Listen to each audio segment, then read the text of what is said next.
My colleague Ada is the kind of person who loses things all the time. When she was in elementary school, one day, the weather forecast said it was going to rain, so she brought an umbrella. During the break, she found a black umbrella in the corner behind the classroom, which looked a bit familiar. She asked her classmates, "Hey, whose umbrella is that?" A classmate said, "I don't know, it's been there for half a year, and no one has ever claimed it. Perhaps it was fate." Ada walked over, took a closer look and said, "Hey, isn't this my umbrella?" So she happily took the umbrella home. She ran to her mother and said, "Mom, I found the umbrella I lost half a year ago. Aren't I amazing?" Her mother asked, "Then what happened to the new umbrella you took today?" Only then did Ada realize that she had found her old umbrella but lost her new one. During her entire elementary school years, she lost all the rain gear in her house, including umbrellas and raincoats. Her mother was so angry that she refused to buy her any more rain gear and scolded her, "Why don't you lose yourself too?" Her mother was particularly helpless. From then on, whenever it rained, she would pick her up from school. Ada said that there are still some benefits to losing things. For example, she was the only one in the class who said she lost her homework, and the teacher would believe that she was telling the truth. Later, before going to school every day, her mother had to check her school bag, for fear that she would forget to bring her textbooks and homework. During college, Ada went to study abroad and still lost things all the time. Once, she was scalded by boiling water, and her entire thigh was covered in blisters, which was very serious. She was terrified. But it was Christmas break at the time, and all the neighbors and classmates were away. She couldn't find anyone. She wanted to call for help, but she couldn't find her mobile phone anywhere. She limped and searched the entire house like a house ransacking. Finally, gritting her teeth and enduring the pain, she dragged out the entire bed and found her mobile phone in the gap between the bed and the wall. Just because she couldn't find her mobile phone, she suffered for half an hour longer. This lesson was too painful. She was determined to never lose things again. Although she was still a bit absent-minded and directionally challenged, she never lost anything again.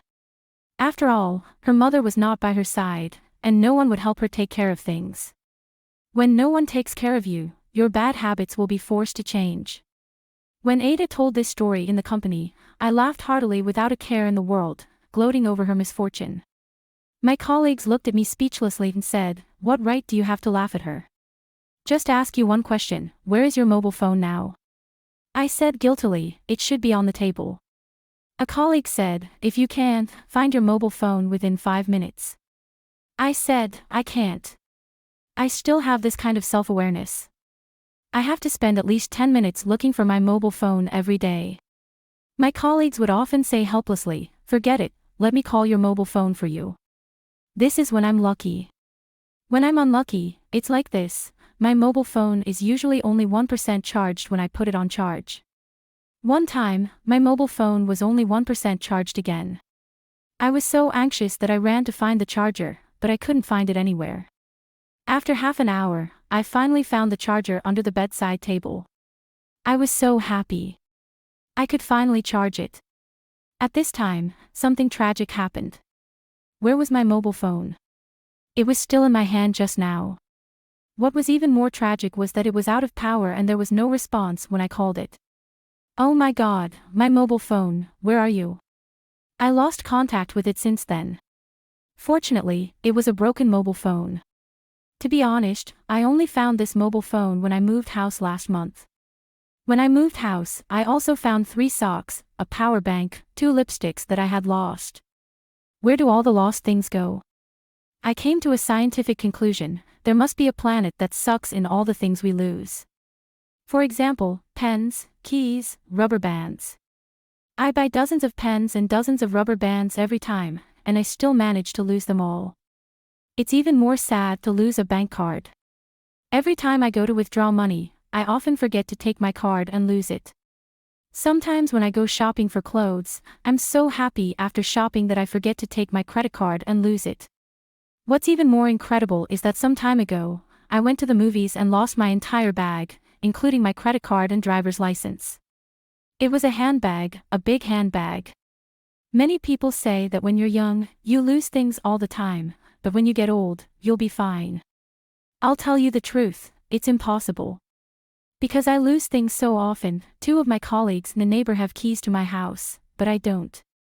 I have been deprived of the right to carry keys. Some time ago, I met a university classmate. Seeing me looking for my mobile phone everywhere, she said, "That's strange. You weren't like this when you were in college." At that time, everyone often lost things, but you didn't.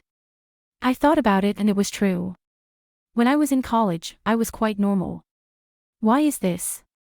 The only reason I can think of is that the reason why I lose things so often is probably because someone spoils me. My husband is always extremely tolerant of my forgetfulness. Every time I go out to dinner with him, when we leave, he will remind me, "Do you have your mobile phone? Do you have your bag?" The most admirable thing is that he never gets angry. Like the time I lost my passport in Tokyo, he was still in Los Angeles at the time. On the phone, he calmly said, "Don't worry, the passport can be reissued. I'll check the reissue procedure, make an appointment for you, and book your flight ticket for you. You just need to come back when the time comes." Okay, I admit that I'm a very careless person. But when I watch idol dramas, I'm particularly disgusted by such female protagonists. After careful analysis, there is a cause and effect relationship here. Because you don't find true love because you lose things all the time. Instead, you lose things all the time because you have found true love. It doesn't matter if this true love is your parents or your significant other, or even your best friend, your good friend, or your colleague. They love you, so they spoil you. In fact, who doesn't want to live a carefree life? Some people can be so carefree because there must be someone standing behind her, silently accommodating her. Just like some old ladies we see are still very absent-minded. At 70 or 80 years old, they can still lose things all the time. Behind her, there must be an old man who spoils her infinitely. If you are also someone who loses things all the time, it must be because someone spoils you. Therefore, people who lose things all the time must cherish the person who spoils you and accommodates you.